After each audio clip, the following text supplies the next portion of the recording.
Salut à toutes et à tous, bienvenue dans The Watchman, le podcast qui va vous donner envie d'aller au cinéma.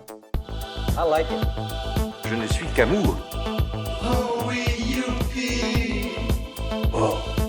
Je suis Kevin Robert, votre guide des salles obscures, et aujourd'hui je vous parle du culotté, l'origine du monde. La source de ma mère? C'est quoi ça, la source de ma mère? L'endroit où vous êtes apparu. Ah, bah... Je suis apparu comme tout le monde par son... Oui, je dois le voir. son vagin. Alors une photo. Vous croyez sérieusement que j'ai des photos du sexe de ma mère? Alors vous devez prendre la photo. C'est impossible, hein, je peux pas... Allez, au revoir. Non, attendez, vous pouvez pas me laisser comme ça. Vous avez 3 jours. Dans 3 jours, vous êtes mort.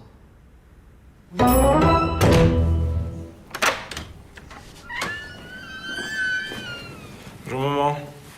L'origine du monde, donc, de et avec Laurent Lafitte, mais aussi Karine Viard et Vincent McCain. Et comme vous venez de l'entendre, eh bien, ce film part d'un postulat de base assez loufoque. En effet, Jean-Louis réalise que son cœur ne bat plus, aucun pouls, rien. Il s'est arrêté de battre, mais pourtant, il est bel et bien conscient, vivant. Alors, personne de son entourage n'explique cela, sauf une étrange coach de vie, un peu marabout sur les bords, qui lui dit que pour faire redémarrer son cœur, eh ben, il faut qu'il lui apporte une photo du vagin de sa mère. Voilà.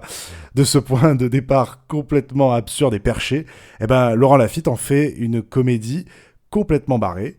Alors, il faut dire que ce film adapté d'une pièce de théâtre de boulevard de Sébastien Thierry tire tous les avantages de la pièce, notamment avec un scénario au cordeau, au profit d'une réalisation très soignée, sans en faire trop, voilà, c'est juste ce qu'il faut. On rit beaucoup, vraiment, moi j'ai beaucoup ri des situations grossières et qui sont jamais vulgaires. Ce film est porté par un casting 4 étoiles, comme je disais tout à l'heure, Laurent Lafitte, que j'adore vraiment personnellement, je trouve que c'est un excellent acteur, autant sur le registre comique que sur le registre dramatique.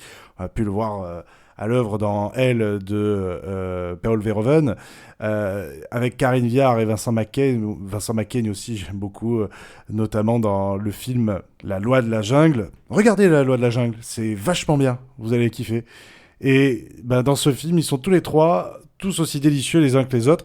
Le tempo comique est plutôt réussi, il y a de très bonnes lignes de dialogue qui sont parfaitement exécutées, même s'il y a certaines scènes qui sont peut-être un peu inégales, parce que le rythme est un peu bizarre parfois, il y a un peu un faux rythme de temps en temps, mais vraiment, la plupart du temps, c'est très réussi. En tout cas, pendant la première moitié, la sauce monte crescendo, si je peux dire vraiment la sauce, pour arriver à une scène pivot très osée. Et le côté graveleux assumé ne va pas plaire à tout le monde, c'est certain, mais pour moi, c'est un grand oui. Le trio de tête apporte un malaise quasi constant, alors sans trop en dévoiler, je dirais que la dégaine d'un Vincent McCain ajoutée à la bizarrerie de son personnage, ça fonctionne à plein régime. Hein. Lorsqu'il tente d'utiliser le Polaroid, c'est vraiment les moments les plus drôles de ce film. J'ai l'impression en tout cas que Laurent Lafitte se moque aussi de ces bourgeois qui sont centrés sur leur petit monde et leurs petits problèmes de riches, et ça j'apprécie bien parce que au fond, il aurait parfois difficile de trouver leur place dans la société ou du moins de trouver une certaine utilité. Et je ressens ça particulièrement au début, lorsque Jean-Louis, donc joué par Laurent Lafitte, rejoint son immense bureau d'avocat avec vue. Déjà, il y va sans le sourire, vraiment, il se sent pas utile dans son job. Et là, il reçoit un bourgeois, semble-t-il encore plus riche que lui.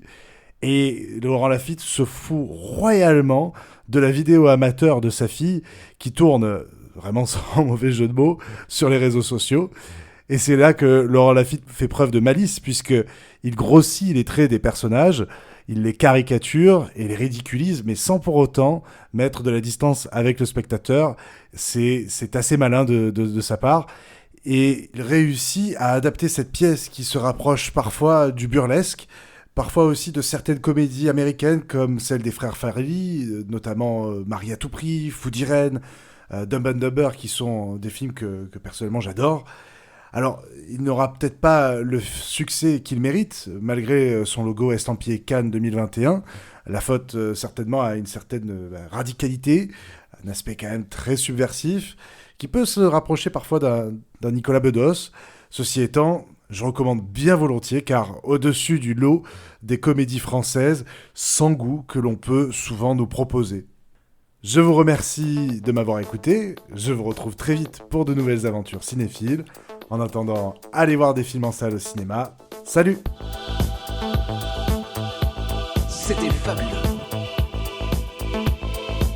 On va rentrer. C'est payé, on va rentrer. Go home. It's all over. Thanks.